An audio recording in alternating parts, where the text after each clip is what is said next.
অনেক কষ্ট করে আজকে দোকানের ভিতরে প্রবেশ করলাম। দেখতেই পাচ্ছেন আমাকে এখন ঠ্যাঙ্গা নিয়ে চলতে হচ্ছে। মূলত এই কাজটি আমি করতে চাচ্ছিলাম না, যেহেতু আমার পায়ে সমস্যা।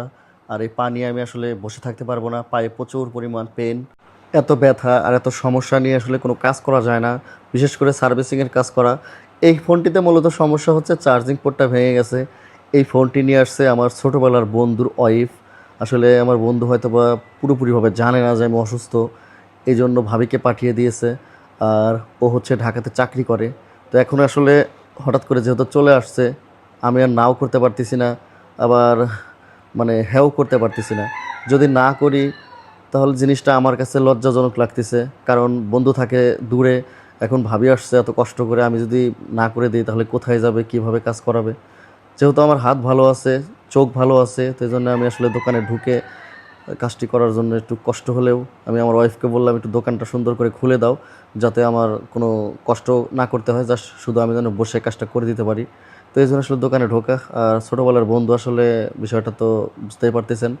আমার ওই বন্ধুর সাথে অনেক স্মৃতি আছে। আমি 2003 সাল থেকে ওর সাথে আমি একসাথে লেখাপড়া করতাম। তো আসলে বন্ধুকে অনেক মিস করি। আর ভাবি মাত্র আমার কাছে প্রথম আসছে বিবাহর পরে, এই জন্য আর আসলে এটা কোনোভাবে আমি না করতে পারবো না, কারণ আমার যতই কষ্ট হোক এই ফোনটি আমাকে ঠিক করেই দিতেই হবে।